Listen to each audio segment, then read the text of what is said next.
I got my hands on the world's first Bible, and what I found inside is gonna blow your mind. I'm talking about a version of Christianity where God is actually the villain. A Bible so dangerous that, get this, the church called its creator the firstborn of Satan. This is the story of a man who deleted the entire Old Testament and told the world the God you've been worshiping is a fraud. His Bible actually sparked a war so big that it forced the church to create the Bible that we know today. But that's just the start, because we're also taking a look at a banned gospel where Jesus tells his very own disciples that they worship a false god and says that Judas is the only one who understood him. We're talking secret books, giant cover-ups, and the possibility that the god billions worship might be the enemy. By the end of this, you're gonna see why the church did everything to make sure you'd never hear this. My name is Morgue. I'm an ex-Christian blowing the lid off hidden knowledge to wake the world the hell up, and I went hunting for the oldest Christian Bible on earth, and what I discovered blew my mind. It's gonna blow yours too, so buckle up, because I'm about to take you through a hidden history of power, politics, and blasphemy that's gonna make you question everything you've ever believed. Are you ready? All right, first up, hold on. The first Bible? Don't we already have the Bible? Oh, we do, but I'm talking about an earlier Bible, one the church doesn't want to advertise, compiled in the 2nd century by a rebel who literally tried to cut God out of the Bible.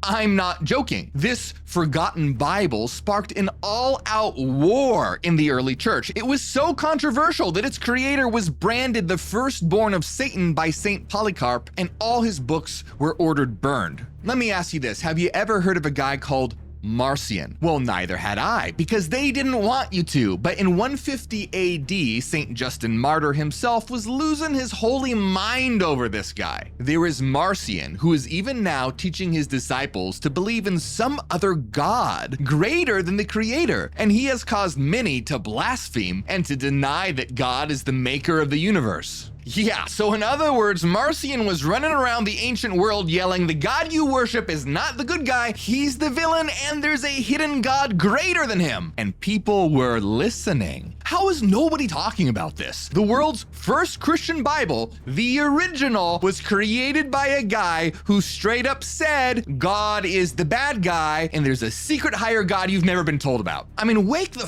up. This isn't some Reddit conspiracy thread. This is documented history, and it was basically going mega viral in ancient times. But hold on a minute, how the hell can God be the villain? Well, remember, Marcion, he was not an atheist, he was a Christian. So who is this higher secret God that he claimed Jesus was really working for? And here's where it gets absolutely insane and why this matters to you. See, the Bible we have today exists partially as a response to Marcion. And spoiler alert, the entire process of deciding which books made it into your Bible and which ones got cut and torched started because of this guy. See, we're about to walk through the whole story, the Bible's real origin story, from Marcion's nuclear edits to the church's counterattack to how they weaponized the Bible you know today. But first, let's go back to 144 AD, where Marcion, who's rich as hell, by the way, and dangerous as sin, walks into a meeting of Christian elders, slams a pile of money on the table, which is a huge donation, and then unveils something shocking, the first ever version of the Christian Bible. In it, he completely deletes what would become the Old Testament. Yeah, Genesis gone, Exodus gone, 10 Commandments, don't let the stone tablets hit you on the way out. I deleted Genesis. You're welcome. You're welcome. And anything in the new writings that even seems like Old Testament gets cut too. He deleted the whole Old Testament? Call the council. Burn everything. We're rebranding. See, essentially Marcion says, hey guys, the God of the Hebrew Bible, the one who created the world, he is not the God that Jesus came to reveal. In fact, he's an evil imposter. All right, so you can probably almost hear the collective what the f echoing through the room, but Marcion doubles down and lays it all out. He says there are two gods. First, there's Yahweh, which is the Old Testament creator, who is a jealous tribal deity that punishes humans through suffering and death, warlike, vengeful, and petty. Marcion called him the demiurge and described him as an ignorant entity who basically screwed up creation. But then there's the secret Heavenly Father, a totally different being, the God that Jesus actually came to reveal, that is pure compassion, total mercy, zero wrath, definitely no hellfire. See, this God did not create the dumpster fire we live in today and had been a complete secret until Jesus showed up. Historian Bart Ehrman said, according to Marcion, Jesus came from a different God, a previously unknown God who was not the God of the Old Testament, but a higher spiritual being who intervened on behalf of people to save them from the wrath of the Creator. And Marcion wasn't just tossing out vague ideas, he brought receipts. He points to verses like Isaiah 45:7, where God straight up says, I form the light and create darkness. I make peace and I create evil. I, the Lord, do all these things. Yeah, so Marcion sees that and goes, what the hell? That's a confession. Your God says he creates evil. So to Marcion, that was the smoking gun. A true God wouldn't need to put creates evil on his resume. See, Jesus said a good tree can't bear bad fruit. So Marcion reasoned that, hey, you know what? If the Creator God filled this world with war, disease, and suffering and death, probably a bad tree, aka bad God, which means, and here's where the room's blood pressure spikes, the good fruit of salvation and love must come from a completely different, higher God. The early church writer Tertullian writes, when Marcion found the Creator declaring, I am he that creates evil, he presumed that there ought to be another God of good, after the analogy of the good tree producing good fruit. This was a direct challenge to the very foundation of the religion that you know today, and spoiler, the church never recovered from the shock. But hold on a minute, if Marcion's right, how does that change the Bible we have now? And who exactly is this secret higher God Jesus was supposedly sent by? We're gonna get to that, and trust me, it's the part where things go from wait, what to holy shit.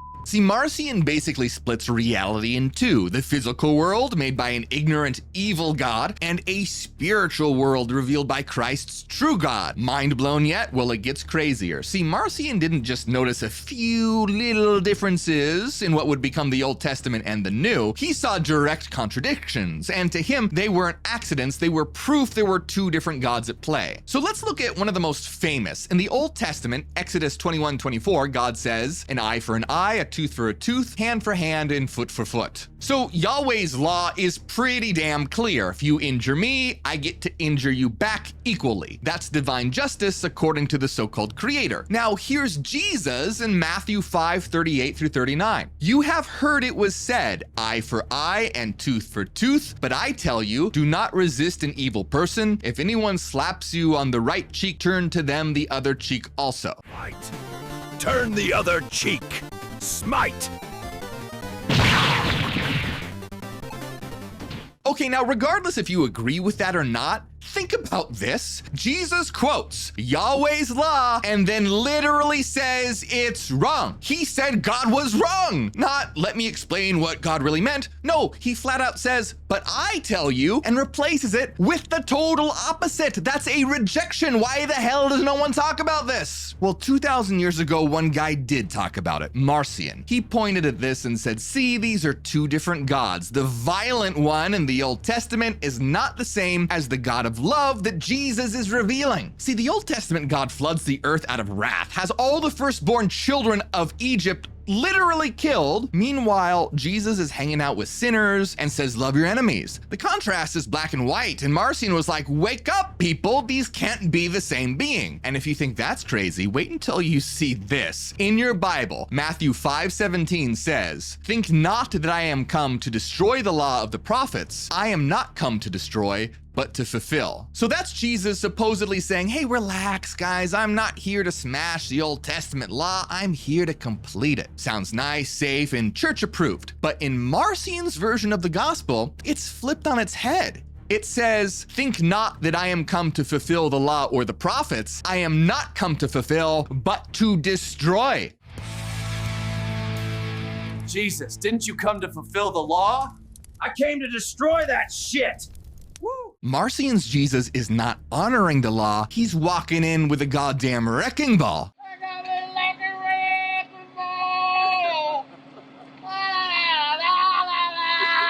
And doesn't that make a lot of sense? I mean, look at how Jesus actually behaves in the Bible. He's constantly breaking Yahweh's rules. In Mark, Jesus walks into a synagogue on the Sabbath, sees a man with a shriveled hand, and the religious leaders are watching to see if he's gonna heal him because working on the Sabbath was against Yahweh's law. Then Jesus asks them, which is lawful on the Sabbath, to do good or to do evil, to save life or to kill? But they remain silent. In other words, your God's rule says don't work today. I'm telling you that rule is garbage if it stops you from helping someone. Then he heals the guy anyway. In Luke, he heals a crippled woman on the Sabbath and the synagogue absolutely loses it. And in Matthew, he roasts the religious leaders for obsessing over tiny details while missing the point. Woe to you, teachers of the law and Pharisees, you hypocrites! You give 1/10 of your spices, mint, dill, and cumin, but you have neglected the more important matters of the law, justice, mercy, and faithfulness. You strain out a gnat, but swallow a camel. You strain out a gnat and swallow a camel! Whew.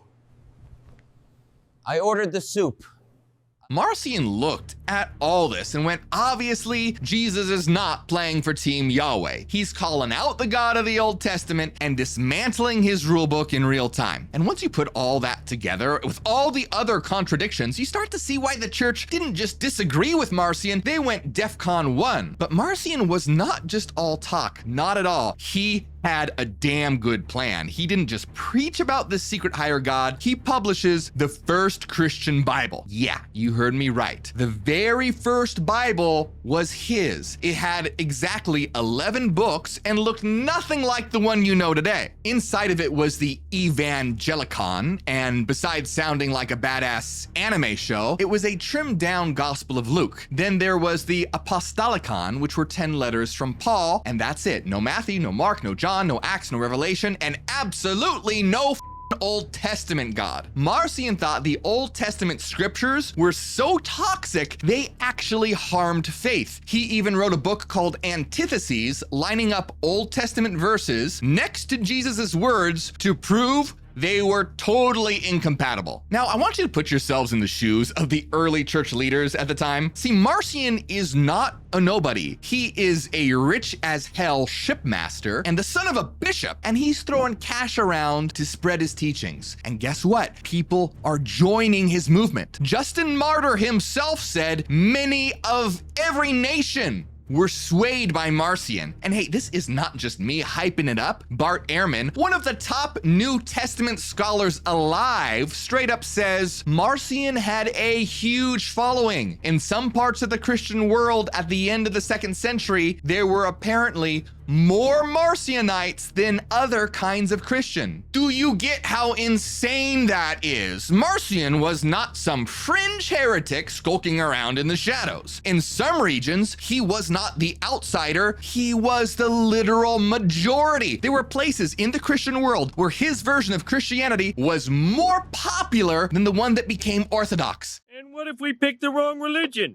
And guess what? Marcion and his followers weren't even the only one who thought the God of the Old Testament was evil. Far from it. No, there were entire movements of early Christians who believed the same thing. Dozens of Gnostic sects, whole communities, people risking their lives to say what no one else would dare to today. So let me just list a few names you've probably never heard of because the church wanted it that way. There were the Sethians, who believed the creator God was a blind, arrogant fraud and that salvation came from a higher realm of divine light. There were the Ophites, and they revered the serpent in Eden because they thought he was trying to free humanity from Yahweh's prison. There's the Cainites. They literally said Cain was actually the good guy trying to rebel against the evil creator. And then there were the Barbelo Gnostics that taught that the true divine came from a being called Barbelo and the God of the Old Testament was an ignorant lesser deity named Yaldabaoth, a monster born out of an error. Then there's the Valentinians, the Basilidians, the Simonians, and on on, that's just scratching the surface. My point is, these weren't just conspiracy theorists or a few movements here and there. These were early Christians who were organizing, spreading, and preaching that this world is a goddamn trap and the God of Genesis is the one who built it. So let me say it a little louder for those in the back. There were a ton of early Christians saying, hey, I think the God we're all worshiping might just be the bad guy here. These groups had many secret gospels, so many of them, but we're gonna take a look at one, just one. It's called the Gospel of Judas. Yeah, that Judas. And if you thought Marcion was controversial, this book makes him look like a freaking choir director. Marcion, you have to read this. It's called the Gospel of Judas. This shit is fire, bro. In 2006, National Geographic unveiled a translation of a lost manuscript that was buried for over 1,700 years. The Gospel of Judas, buried, hidden, because the early church wanted it destroyed, because the Gospel of Judas shows us a very different Jesus. Oh, just Jesus mocking his own disciples, laughing at their prayers, and straight up telling them they're worshiping the wrong God. Yeah, buckle the hell up. See, early in this gospel, it opens with the disciples doing some kind of heartfelt prayer or devotion or whatever. They're trying to look holy. And Jesus, he starts laughing. The disciples, who are understandably confused, say, Master, why are you laughing at us? And Jesus goes, I'm not laughing at you. You're not doing this because you want to, but because through this, your God will be pleased. Your God. Let that hit for a second. The disciples think they're worshiping the God of Jesus. And Jesus says, nah, not even close. Naturally, the disciples freak the fuck out and shout, Master, you are the Son of our God. And Jesus basically goes full savage mode. How do you know me? Truly, I say to you, no generation of the people among you will know me. Bro, you don't even know me. No generation will ever know me. And he's not even my real dad. Yeah, basically, you guys don't even know who you're talking to or who you're worshiping. The disciples get so pissed off, the text says they started to get angry and furious and started to curse him in their hearts. And Jesus shoots back, has your God within you become angry with your souls? Yeah, again, not our God, not my Father, your God. Later, the disciples describe a vision they had of a temple with priests, sacrifices, and a crowd. And Jesus interprets the vision, and it's savage. He tells them, you are the ones receiving the offerings on the altar you've seen. That's the God you serve. And the animals you saw brought in to be sacrificed are the crowd you lead astray before the altar. Your minister will stand up and use my name like that, and the generations of the pious will be loyal to him. Okay, hold the phone for a second. Jesus just told the disciples, you're worshiping a fake God, you're leading people astray, and worst of all, you're gonna use my name to do it. Jesus, according to this ancient gospel, said that Christianity would be hijacked in his name to get people to serve the wrong God. Well, look around you at the world right now. You think maybe that gospel was onto something? And you know what this also sounds a lot like? Exactly what Marcion was screaming from the rooftops. Except this time, it's not Marcion's mouth, it's Jesus. Now about Judas in this gospel, Judas is the only one who Jesus takes aside to teach the real secrets. Why? Because Judas is the only disciple who knows who Jesus really is. Jesus said to him, step away from the others and I will tell you the mysteries of the kingdom. All right, why? Well, because Judas actually gets it. Judas says, I know who you are and where you've come from. You've come from the immortal realm of Barbelo, and I'm not worthy to utter the name of the one who sent you. You're from Barbelo, the realm of infinite light. You got it. Who the fuck is Barbelo? All right, hold on. Barbelo? That's certainly not Yahweh. That's not God the Father. Barbelo is the cosmic mother in the Gnostic tradition. Basically the first emanation from the infinite source. And she's a being way higher than the God of Genesis. In other words, Judas said, Jesus, I know you're not from the Genesis God. You're from the realm of infinite light. And Jesus is like, well, finally someone gets it. And that's why he tells Judas, come here, I'll give you the real secrets. The others, they're goddamn clueless. And if this is blowing your mind right now, make sure you hit like and subscribe so that more people will find this information. Because listen up, this is way more than a channel. This is literally a revolution of consciousness. We're making enlightenment go viral, spreading what the church tried to bury. If you want to help out even more, become a member for exclusive videos and a ton of downloads on inner transformation. You can also check out my books. Links are in the description of this video. All right, so here's the question that should be gnawing at you right now. What if the entire structure of Christianity, the Bible, the churches, the God you've been told to worship, was built to keep you locked inside the prison that Jesus was trying to break you out of? See, in both the Gospel of Judas and in Marcion's own teachings, we get the same thing. My point is, heresies were on the rise, and Marcion was becoming incredibly popular. This was a full-blown spiritual revolution, and it was growing very damn fast, and the church freaked the hell out. To the early church, Marcionism wasn't just another one of those heresies. It was an existential threat, the kind that could completely wipe out their version of Christianity. And so they had to act fast and fierce. And so do you know what they did? Did they shake his hand or maybe debate politely? No, they went to war. And the way they fought back is the reason that your Bible exists the way it does today. I am filled with Christ's love. First, bring out the propaganda. They absolutely vilified him. Polycarp, the bishop who was apparently a direct disciple of the Apostle John, runs into Marcion in Rome. According to Saint Irenaeus, Marcion asks, "Do you know who I am?" And Polycarp fires back, "I do know you, the firstborn of Satan." And speaking of Saint Irenaeus, he's another heavyweight of early orthodoxy who said that Marcion committed the most daring blasphemy, declaring God to be the author of evils, to take delight in war, to be infirm of purpose, and even to be contrary to himself. But Jesus being derived from that Father who is above the God that made the world. And then there's Tertullian. That guy was basically the internet troll and rage baiter of the 2nd century, but with better Latin. He calls Marcion more savage than any Scythian. Marcion is more savage than even the beasts of that barbarous region. And he says that he gnawed the Gospels to pieces like a rodent. Do you see the pattern here? Everyone else read the Bible and said God is just and good. Marcion read it and went, "Are you blind? This God is cruel and unjust.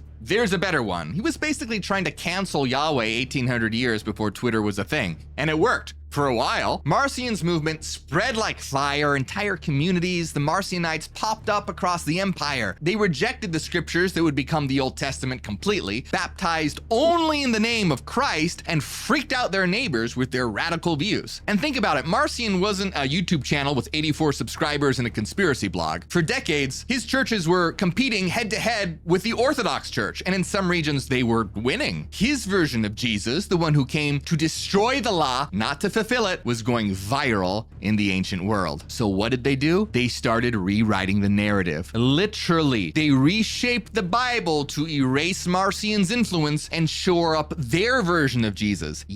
The Orthodox Church didn't just shut down Marcion, they built their own Bible as a weapon against him. But how did they do that? Let's make something brutally clear. Many scholars agree the process of locking in an official New Testament canon was partly a panic response to Marcion embarrassing the hell out of them by publishing his own closed set of scriptures. The church had no choice but to fire back with, no, here's our list, and it's bigger than Marcion's. Dr. Milton C. Fisher, the Old Testament professor, writes, "The heretic Marcion, by defending a limited canon of his own, in effect hastened the day when the Orthodox believers needed to declare themselves on this issue." In other words, he forced their hand. Marcion threw a wrench into their holy gears. He had receipts, he had structure, and worst of all, he had followers, and a hell of a lot of them. So they started building their Bible, sorting through which books made the cut, which ones got chopped, and which got tossed into the heresy bonfire. By 180 AD, Irenaeus, aka the church's first spin doctor, is stomping around and declaring that there must be exactly 4 gospels. Why? Not because Jesus said so, not because of some divine revelation, but because, wait for it, it is not possible that the Gospels can be either more or fewer, for since there are 4 quarters of the earth, the Gospel is quadriform. Yeah, you heard that right. 4 corners of the earth, therefore 4 Gospels? Flawless logic, right? It's like saying we need 4 Gospels because there are 4 goddamn Ninja Turtles. Totally scientific.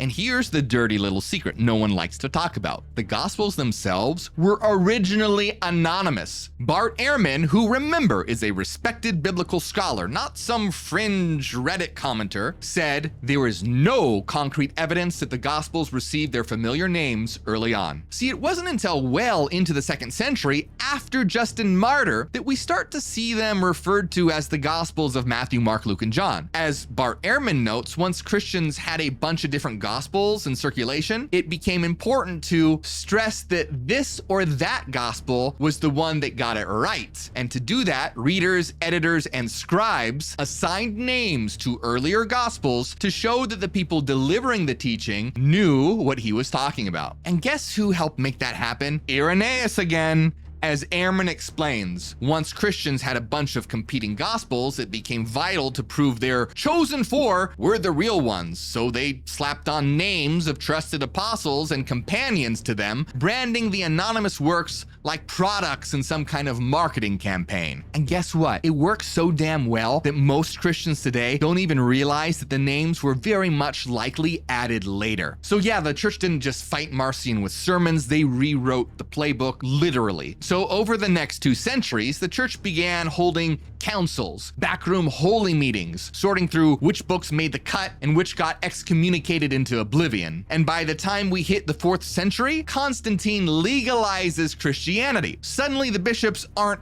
only spiritual leaders, they're also political players with imperial backing. And what followed was not divine inspiration, it was book banning, propaganda, and holy censorship. Texts were destroyed, secret gospels buried, opposing communities declared heretical and hunted down, and the books that did make the final cut, they were the ones that aligned with the approved version of God, the one that looked nothing like the Gnostic God of light or Marcion's true father. Seneca the Younger, a Stoic philosopher, saw it coming a mile away. He said, religion is regarded by the common people as true, by the wise as false, and by rulers as useful. So who decided what's in your Bible? A bunch of bishops and theologians, many reacting directly to Marcion and other heretics. So the irony here is that Marcion is partially responsible for why the Bible even exists in the way that it does. So what happened to Marcion? Well, they excommunicated his ass right out of the Church of Rome, and just to add insult to injury, they gave him back the massive donation he made. Imagine getting refunded by the church. That's like hell freezing over. But they didn't stop there. They branded him a heretic, burned his books, dragged his name through the mud, and made sure every Christian who came after would hear one message loud and clear: this man is the devil. The church fathers wrote entire books against Marcion, 5 freaking volumes by Tertullian, a whole treatise by Epiphanius. Oh, and in case that wasn't enough, some sources say his own father, who was a bishop, supposedly disowned and condemned him. But Marcion spent the rest of his life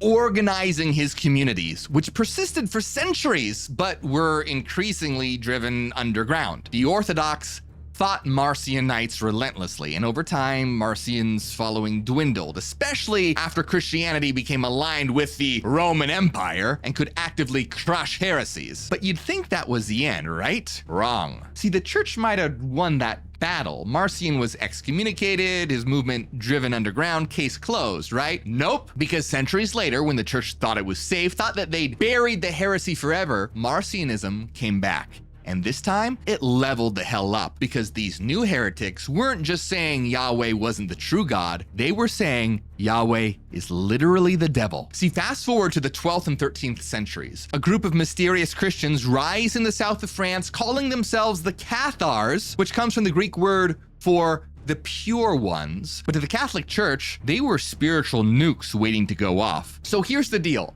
The Cathars weren't literally Marcionites, but they were basically Marcionism 2.0. Even Catholic writers back then called them neo-Marcionites. Not because they were copying his work word for word, but because the Cathars, they took everything Marcion hinted at and cranked it up to 11. They didn't just say the God of the Old Testament was lesser, they said he was the devil himself. Not metaphorically or symbolically, they meant it literally. They called him Rex Mundi, which means the king of the world. See, according to them, the world we live in is not God's creation, it's Satan's trap. What brought you in today?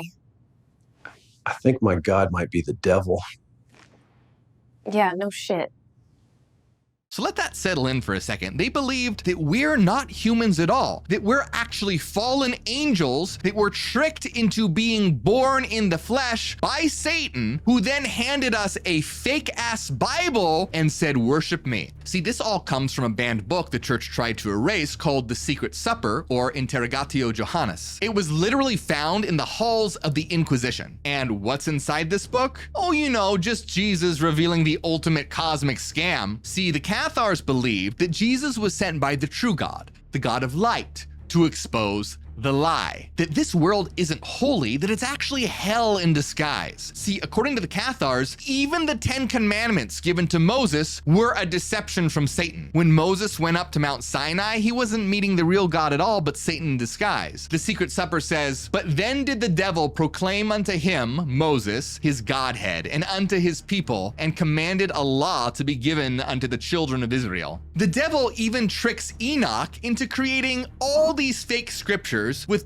fake laws and crazy rituals and sacrifice to confuse everyone. Basically, they said that the Bible itself was influenced by the devil to trick humanity. But the biggest deception was that he's God and the only God. In fact, the Secret Supper explicitly has Satan making that declaration. And Satan said unto them, behold, that I am your God, and beside me is none other God. Okay, let's just pause for a second and lay out the madness. You remember in the Gospel of Judas, Jesus tells the disciples, hey, you know what? You guys are all worshiping the wrong God. Now you got the Cathars literally saying the God of this world is Satan. That's already pretty damn crazy, but here's the part that'll blow your mind. Jesus says almost the exact same thing in the actual Bible. Yeah, you know, the one in your hotel nightstand. Jesus is talking to the Pharisees, who were the top religious leaders of his time, you know, the ones strictly following the God of the Old Testament. And Jesus tells them, you belong to your father,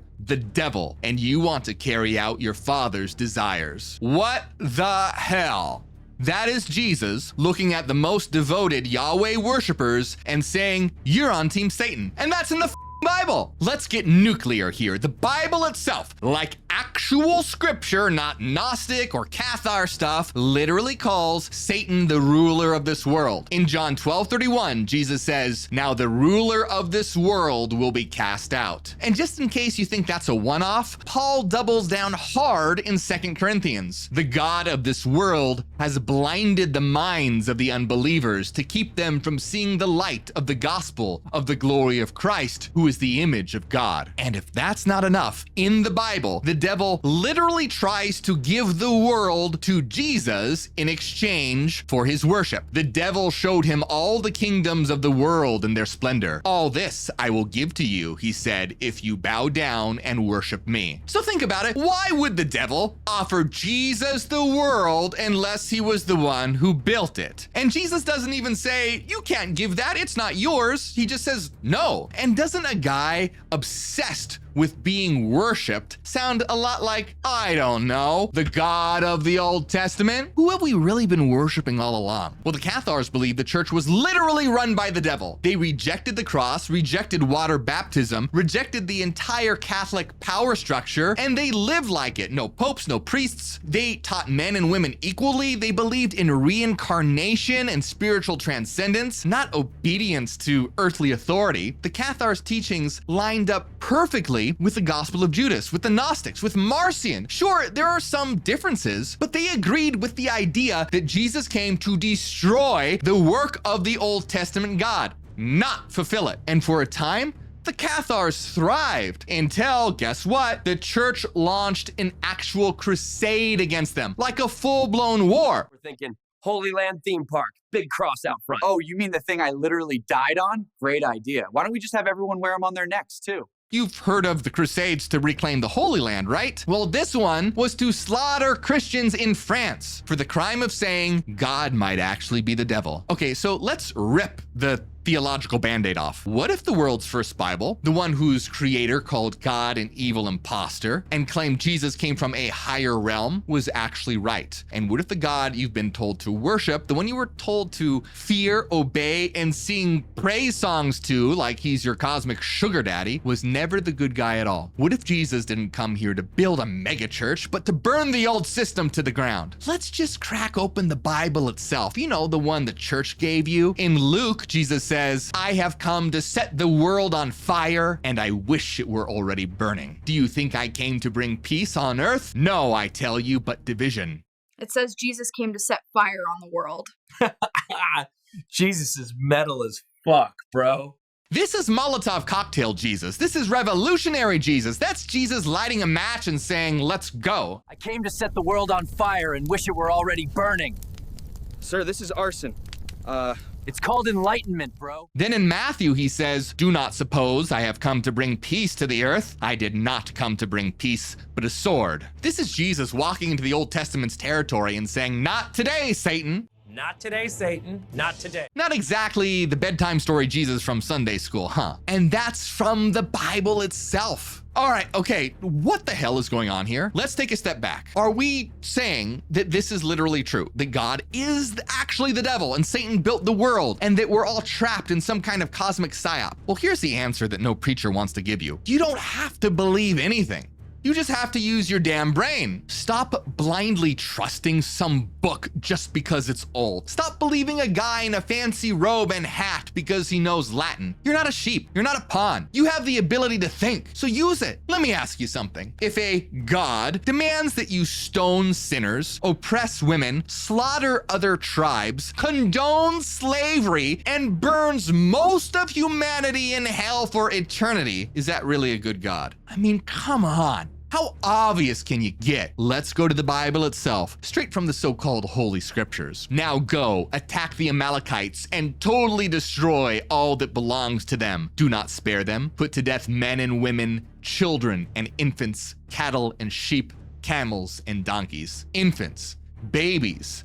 God's divine command was genocide. I mean, hell, not even the livestock gets out alive. But yeah, sure, God is love or whatever. It's right there in black and white. The only reason people don't see it is because they were brainwashed as children. I grew up in a strict Christian household. I know that all too well. That's why they want you in Sunday school early. That's why they baptize babies before they can even speak. Because once you grow up and start thinking clearly, this stuff doesn't make sense anymore. No one would logically conclude that a God who orders baby murder is the good guy, unless they'd been groomed to believe it before their reasoning skills developed. Really think about how f***ed up that is. So look, I'm not saying the devil actually built the universe. I'm not saying Yahweh literally has horns and hooves. But these myths, these ancient texts, they represent something real. They represent forces. On one side, you have the force of control, of fear, of obedience without understanding, of ignorance wrapped up in the costume of holiness. And on the other side, you have the force of knowledge, consciousness, liberation, and reason. That's the real war. Not between God and the devil, but between truth and ignorance, between your divine spark and the system designed to bury it. So wake the up. You don't need to burn incense. You don't need to pray to some cosmic dictator in the sky. You've felt this somewhere deep inside you. Every time you've read a passage that made your stomach turn, every time you've questioned how a loving God could be that cruel, that was your soul trying to wake you up. So what happens if you listen to it? Now, Marcion may have lost the battle, but did he lose the war? Hell no. Because that war is far from over. It's raging right now, right here, on this goddamn channel. I mean, think about it. The church tried to silence this guy so hard, they rewrote the Bible to erase him, branded the Gnostics as heretics, literally sent the Crusade and Inquisition to silence the Cathars, and now here we are bringing these ideas back from the grave, and we're not whispering them in secret. We're blasting them out to literally millions of people across the internet, turning the heresies that they tried to burn into a viral resurrection. And guess what? You're a part of it. You're part of something way bigger than just some video. You're part of a revolution of consciousness. So the question is, whose side are you gonna choose? Are you gonna stroll on and forget? Are you gonna remain asleep? Or are you gonna wake up, speak up, and keep spreading the fire? Because the church silenced Marcion, but they'll never silence us. But this rabbit hole goes way deeper. We barely scratched the surface of the Gospel of Judas and the Cathars. So if you're ready to blow the lid off even more forbidden knowledge, go watch my video on the Gospel of Judas and the banned book of the Cathars. Trust me, there's some of the wildest stories the church tried to bury. You have to go watch them now.